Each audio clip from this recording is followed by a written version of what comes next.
Hey there, it's Lynn, and it is day 22 of my 22 Push-Up Challenge 2.0.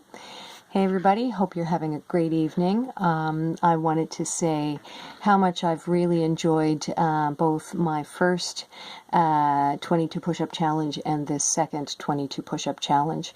I've really enjoyed pushing myself with the push-ups, that physical challenge, and educating myself about the things that our combat veterans deal with when they return home from deployment, as well as their families.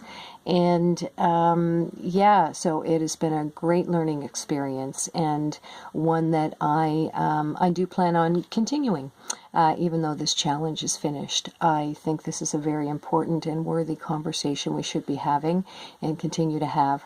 So I will continue to do my part. I wanted to say just a couple of last things about depression. I was looking over my notes, and I wanted to bring home a few more less common signs that may indicate a person is depressed, because I think this is helpful information. Sometimes depression can manifest itself in symptoms of physical pain that we cannot find an origin for, that we cannot find a reason for. So that's a little flag to look out for if you're having particularly a sore back or certain aches popping up, particularly when you are stressed or approaching a stressful or potentially stressful situation. That may be an indicator that there are some things on the emotional landscape that you need to deal with, and again may indicate that you are approaching or are depressed. People who are depressed as well sometimes have a really difficult time getting out of bed in the morning. I think that most likely this is a symptom that largely would go unnoticed. Often people are seen as just tired or lazy, or maybe they were out too late the night before, worked too hard the day before, etc. But certainly if you're having trouble getting out of bed in the morning, and you can't figure out why even, and it lasts more than a couple of weeks, speak to a trusted, appropriate professional. I would suggest just starting with your family doctor and talking about what's going on, and that it concerns you, and see if you can sort things out together. As I've mentioned in yesterday's video, strategic plans are great, and the more information we have the earlier on, the better our plans tend to be, and the more helpful our supports tend to be, and as well as the professionals in our life. Finally, I just wanted to mention that in particular with people who are combat veterans or people who have been subject to a type of trauma such as MST, for example, or other types of trauma as well, sometimes they will incur or experience, flashbacks that can be triggered by sound, smell, the way the day is, the way the wind sounds, any number of things. Sometimes people, obviously settings can be triggers as well, but flashbacks are experienced by some people who are feeling depressed. And certainly, as with any other symptom of depression, if you're having flashbacks and they're reoccurring and they are prolonged, you definitely need to seek help and take that symptom seriously, and realize that you don't have to live the rest of your life with these flashbacks popping up during stressful times or times you don't expect. So those were just a few last words I wanted to say on depression, just to be really clear with people about what some of the strange signs can be, and why we need to take them very seriously.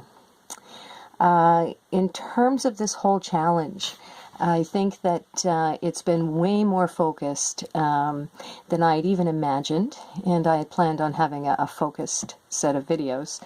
But we certainly spent half of the challenge talking about military sexual trauma. Again, very, very important. It goes largely unreported, and it can result in injury, physical and emotional, to the individual who has been assaulted in the immediate moments, as well as over the moderate and long terms. So the details of MST are discussed in the first approximately 10 or 11 videos of this series, and in particular what to do if you have been rectally assaulted or vaginally assaulted is addressed, I believe, in videos 8 through 10. So midway through this series, and I think there's some important information in there that individuals may find helpful and functional. Chronic pain. We did not talk as much about chronic pain as we did about MST, but it is still a very, very big issue that many of our combat vets deal with, as well as depression, which was our final topic. And as I've mentioned before, these topics were the topics that popped as topics of interest when I did my first video series, my first 22 push-up challenge. And while this challenge is really about bringing awareness to veterans, combat veterans' suicide rates, U.S. Stats says 22 vets a day attempt or commit suicide. And this is an extremely important topic. There are big connections between suicide risk and the things that we have talked about. MST, depression, and chronic pain alone are experiences that put the individual at greater risk for suicide. So our combat vets, particularly when they are dealing with these types of issues, really need our understanding and our support and our acknowledgement that healing from even just the trauma of being in battle takes time. So as a few final words, what I'd really like to say is I'd like to leave people with the idea of creating a circle of support, not a new idea, but an idea that is, as mentioned yesterday, helpful for anyone in life, but particularly people who are recovering from being in traumatic situations or going through types of personal trauma. So I would really encourage people to think about the people that you know and you trust, and the people that treat you with respect. That's always a really good starting point. So often family and friends that we've had for a while are in our circle of support, but they are not always available to us if we are, say, deployed somewhere. And so I think we need to, before life is upon us, if we can, we need to sort of seek out the people that we know would belong in our circle, or we believe would belong in our circle of support. So the type of people you meet when you are being deployed together that seem to respect you, or definitely respect you, but also seem to share the same interests, perhaps, or laugh at the same things. Very, very simple things. It's important to seek those people out, but also get to know them before you really decide who's on that inner circle of support. It is definitely something that you should do, particularly if you are a soldier and you're moving from place to place or from group to group.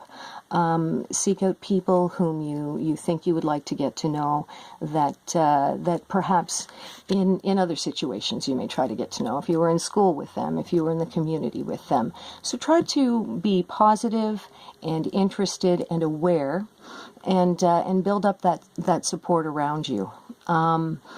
I have posted an article that's actually really good. It's a module from an online organization called Here to Help, and they are BC based, and it's an online information site that provides interesting health information that I find quite good. So the article that I've posted talks in terms of the basics with regards to support, the different types of support and supportive circles you would want to have in your life. Some supportive circles are there to lend you a hand more with physical things. and or perhaps sports. Others are there more in an emotional capacity, but kind of knowing the difference and knowing how you personally identify the difference is really important. This article also talks about how to build your social supports and your circle of support, and when to know when to sort of tweak those circles or switch those circles up, when to know when to walk away, I guess is what I'm trying to say, of people or situations who for one reason or another have become toxic to you or create negativity in your environment. So yeah, really great article, great resource, definitely worth reading. But even if you don't do that, take-home point really is, again, seek out people who respect you.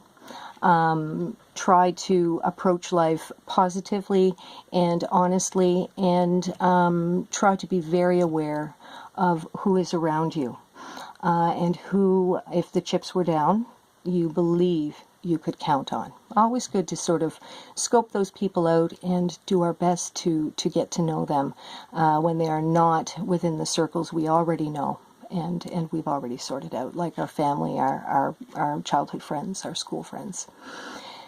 So I think that is what I have to say about our circle of support for this evening.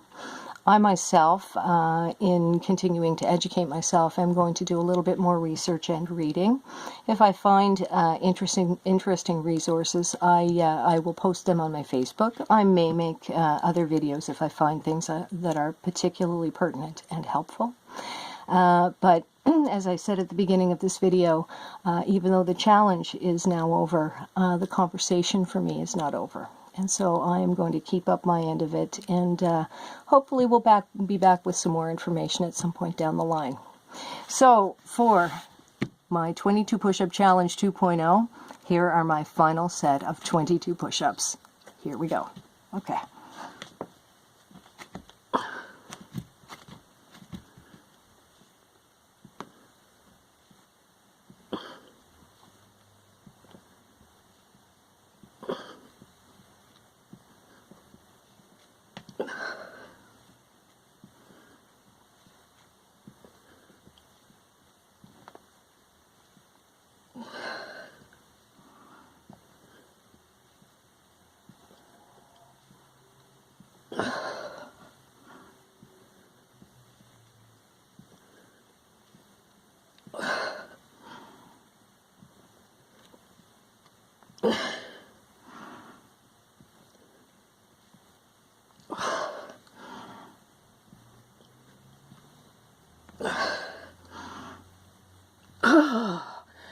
I think that was 22.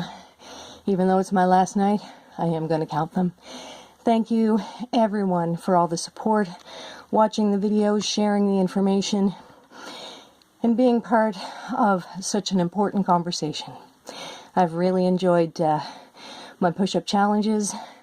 Hopefully be back with some interesting info for you guys in the future. Ciao for now. Remember, protect the protectors, love our veterans.